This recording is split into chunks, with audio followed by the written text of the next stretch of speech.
Thank you, Mr. Chairman.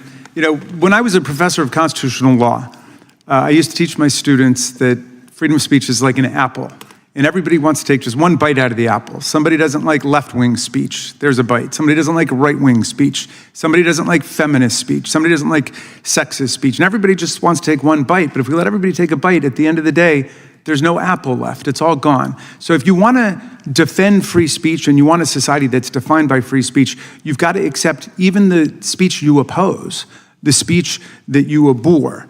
Now, Professor Kaye, we want to try to bring some objectivity to the conversation. I looked up the Reporters Without Borders rankings of every country in the world, according to press freedom.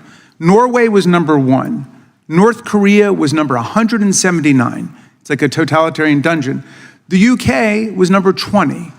The US was number 57 under Trump, down from 45, where it was before. Russia, which some people here lionize, was at 171, right? So if we were going to undertake a serious study of the state of press freedom all over the world, for example, where should our focus be? I appreciate that question. I have a very long list that I could highlight. But just tell us methodologically, quickly, how we should go about doing it if we wanted to undertake this in a serious way. Absolutely. I mean, I would really use the lens of what do we need as a democracy in order to be well-informed, in order to make choices about our democracy, to make choices about our health. What do we need? We need an open press. We need open government. We need access. We absolutely don't want to see websites scrubbed, as this administration has done. So I would look at it through that lens, through the lens of what we need in order to have a democracy. Gotcha. Mr.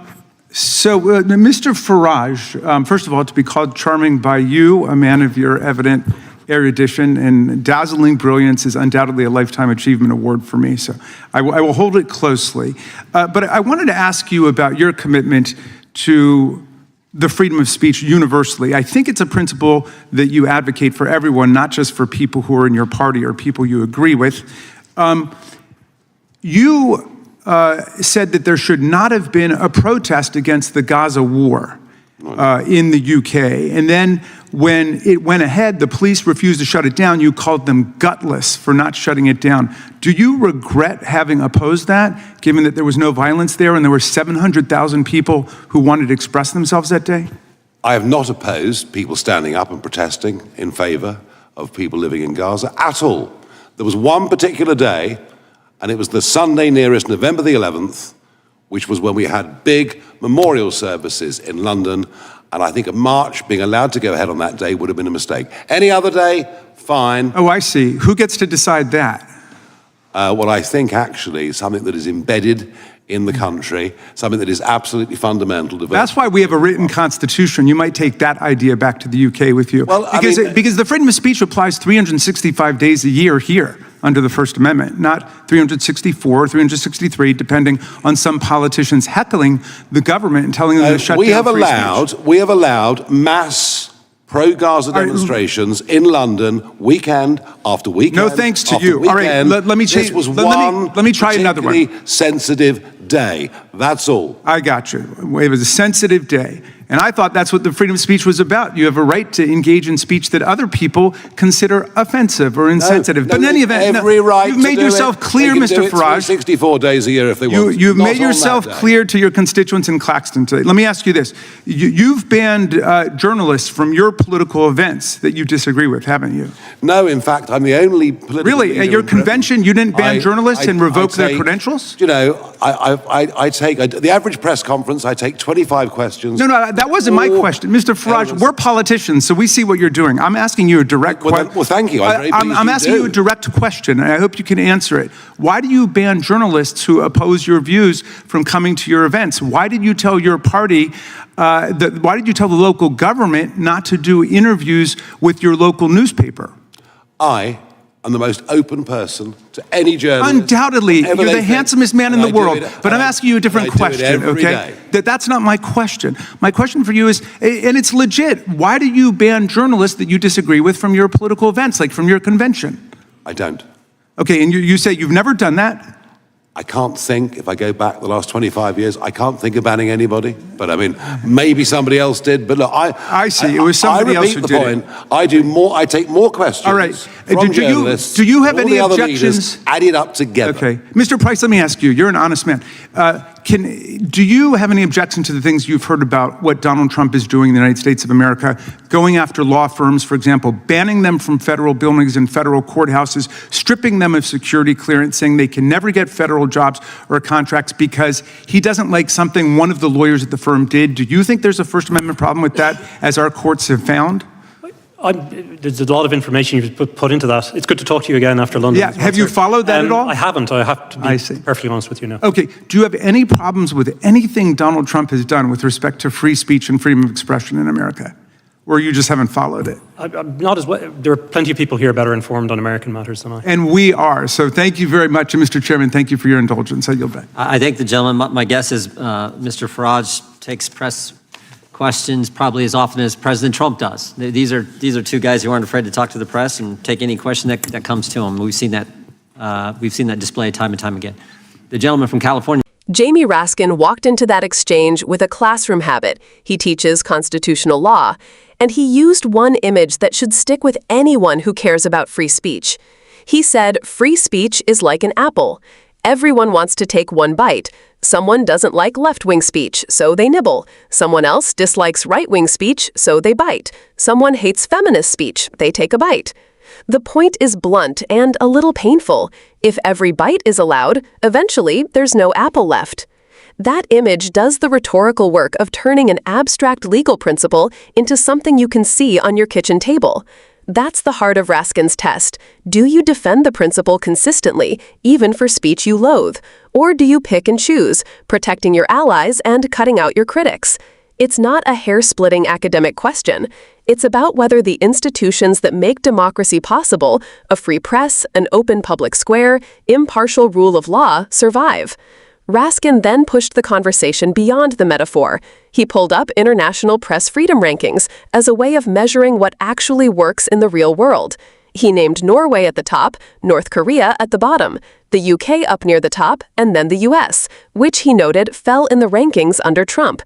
That's an important move because it shifts the debate from slogans about free speech to empirical consequences.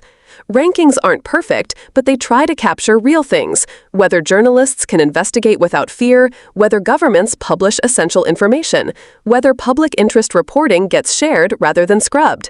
If you care about democracy, these are the signals you watch. So then he turned to Nigel Farage. Farage markets himself as a free speech defender, but Raskin calls attention to the friction between the slogan and the practice. Farage said a mass pro-Gaza protest should not have been allowed to march on the day nearest Remembrance Day, and he called the police gutless for letting it go ahead. He argued it was a sensitive day. That's the moment to test the apple metaphor. Do we say some days are sacred sanct, and on those days certain voices must be silenced? Or do we accept that the First Amendment in the U.S. was designed to protect expression even when it's offensive, and even when its timing is provocative? There's a legal architecture behind that instinct. In American constitutional law, viewpoint discrimination, banning speech because you don't like the idea expressed, is usually flatly unconstitutional. Prior restraint, meaning government action that prevents speech before it happens, is heavily disfavored. The state can impose time, place, and manner restrictions, but those have strict requirements. They must be content neutral, narrowly tailored to a significant government interest, and leave open alternative channels of communication. Those are not easy boxes to tick if your motive is political convenience.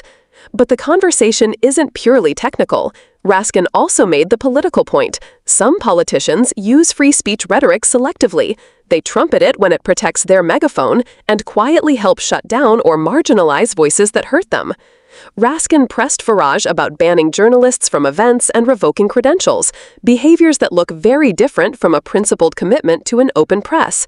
Saying I'm open to questions while simultaneously creating barriers for hostile outlets is the political equivalent of taking a bite out of the apple and then saying you still want it to be whole.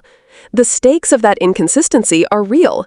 When governments or powerful actors start conditioning access, limiting credentials, blocking law firms from federal courthouses, stripping people of clearances or contracts because of politics, you don't just annoy reporters, you create chilling effects. Chilling effects mean fewer whistleblowers, fewer investigative stories, fewer people willing to speak out. The information the public needs to make democratic choices gets filtered, delayed, or lost. Democracy doesn't die with a bang. It erodes in clicks and closed doors. There's also an important difference between a tradition and a constitution. Raskin pointed out that the U.S. has a written First Amendment that protects speech day in and day out. The UK, by contrast, has a different constitutional structure and a stronger tradition of balancing speech against other social concerns. That doesn't make one society morally superior and the other inferior, however you might evaluate national differences, but it does explain why a politician like Farage can claim a different cultural standard at home and still be criticized for inconsistent application of free speech principles elsewhere. So what should viewers take away beyond the theatrical back and forth? First, language like free speech is not a shield you can use selectively. If you truly believe in it, you defend it for people you hate as much as people you love. Second, watch for the institutional signs, credentialing fights, gagging subpoenas, legal threats to newsrooms, because those are the practical ways speech gets constrained. Third, context matters. Governments can impose legitimate time, place, and manner rules for safety and order, but those rules must be content neutral and applied consistently. If they aren't, what looks like order is often just power protecting itself. Finally, there's a civic homework assignment here. Defending speech isn't only the job of judges or lawmakers. It's also what we do when we support local journalism, when we insist on transparency from public officials, when we defend the right of protesters to be heard even when we disagree. It's what we do when we refuse to accept free speech as a brand and insist on it as a practice, a messy, sometimes offensive practice that keeps democratic conversation alive. What do you think? Do you see Farage and others as genuine defenders of free speech, or as people who only wear that banner when it helps them?